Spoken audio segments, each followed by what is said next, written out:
Fine, guys. Welcome back. So this was the one which we were seeing in the last unit, right? So is not is a Python operator. So as I said, this will check whether the two memory areas are same. So that's what we have seen here. So when I'm going to have x equal to 10, y equal to 10, and if I'm going to say print x is y, so if the two memory locations are same, this will give me true. This will give me true, or else it will give me false. Okay, how do you know that this memory location is same? We can print and see that. We can say print an ID of x. Similarly, print ID of y. By doing so, you can see whether ID is same.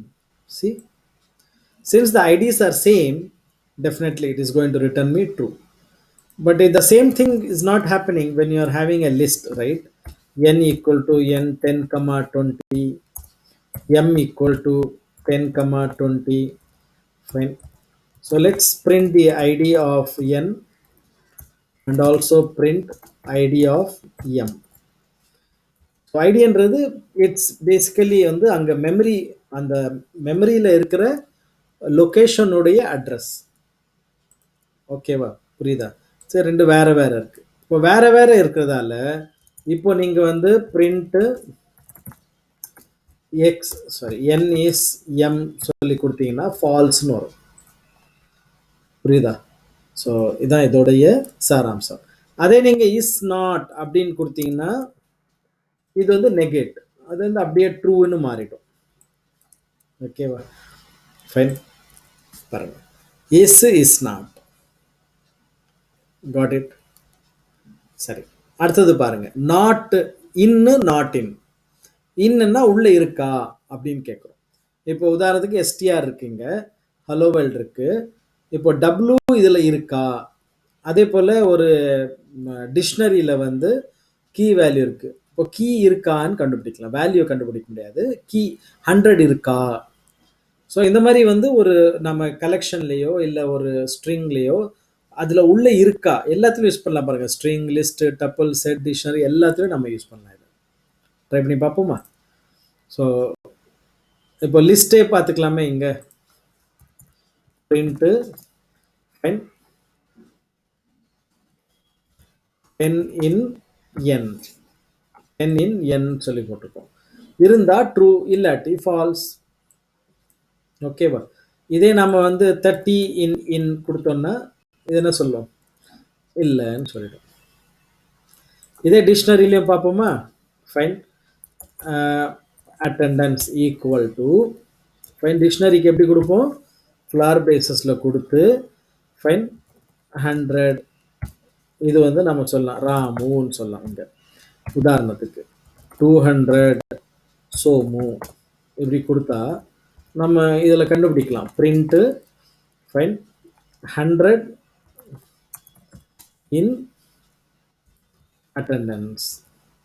இப்போ 100 இருந்தால் கொடுன்றேன்னா 100 இருந்தால் true சொல்லு, இல்லாட்டி falls சொல்லுன்னு சொல்லி. True இருக்கா இல்லையா?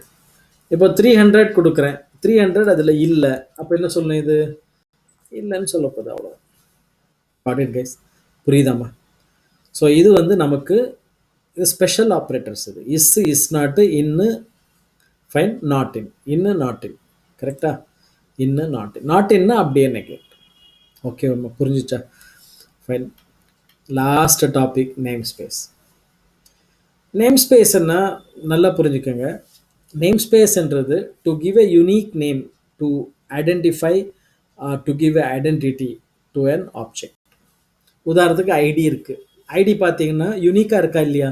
ID, அந்த யூனிக்னஸ் தான் நேம் ஸ்பேஸ். இப்போது உதாரணத்துக்கு தமிழ் நாட்டில் ஒரு பெரிய ஒரு நடிகை இருந்தாங்க. அவங்க பேர் வந்து விஜயா.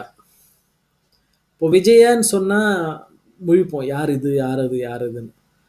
அந்த கால ஃபேமஸ் நடிகைன்னு சொன்னால் கூட ஞாபகம் வர்றதுக்கு வாய்ப்புகள் கம்மி தான்.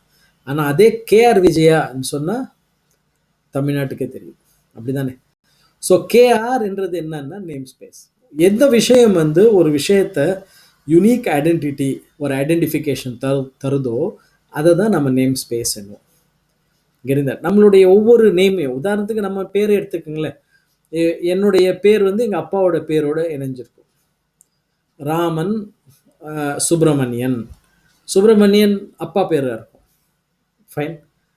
அப்போது நம்ம அப்பா பேர் இணைக்கிறதால நமக்கு ஒரு யூனிக் நேம் கிடைக்குது.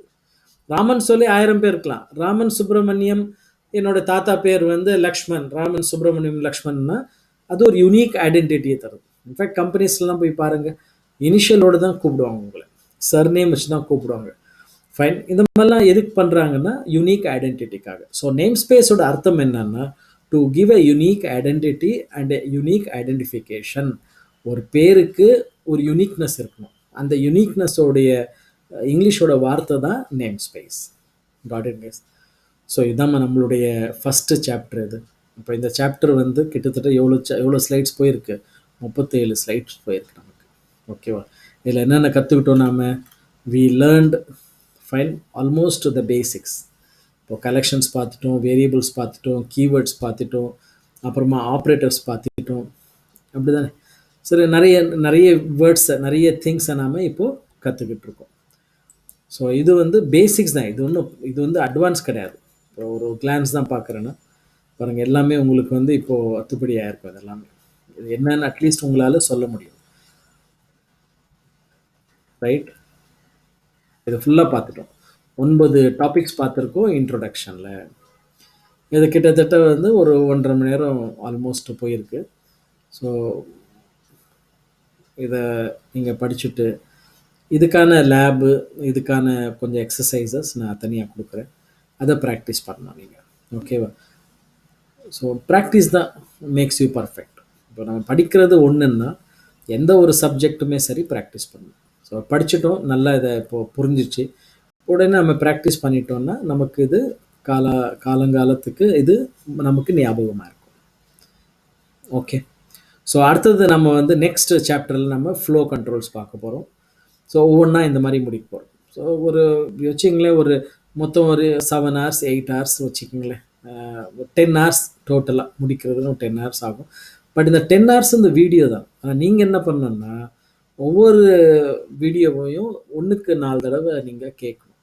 அது இப்போ தான் அது வந்து நமக்குள்ள ஒரு மனப்பாடம் ஆகும். ஏன்னா இது ஒரு லாங்குவேஜ் இல்லையா? நாம் இதை கற்றுக்கணும், புரிஞ்சிக்கணும், அதே நேரத்தில் யூஸ் பண்ணணும். இதை யூஸ் பண்ணிவிட்டு ப்ரோக்ராம்ஸ் எழுதும்போது நமக்கு இது அப்படியே மனப்பாடம் ஆகிடும். அண்ட் நாளைக்கு வந்து இதில் ஏதாவது ப்ராஜெக்ட் வந்தால் நீங்கள் டக்குன்னு எடுத்து பண்ணுற மாதிரி இருக்கும். நிறைய ஆப்பர்ச்சுனிட்டி இருக்கம்மா. இது சின்ன விஷயம் இல்லை. நீங்கள் கொடுக்குற ஒவ்வொரு சின்ன ஒவ்வொரு நிமிடமும் இது வந்து இது உங்களுக்கு வந்து திருப்பி தரும். நாளைக்கு வந்து இன்னைக்கு இந்த படுற கஷ்டங்கள் வந்து நாளைக்கு வந்து உங்களுக்கு பெரிய துணையாக நிற்கும். உங்களுடைய வாழ்க்கையை வந்து பிரகாசிக்கும். எந்த ஒரு படிப்பு இருந்தாலும் சரி, உங்கள் வாழ்க்கை பிரகாசமாகும். Okay, thank you very much. See you in the next chapter. Next chapter will be flow control. Thank you.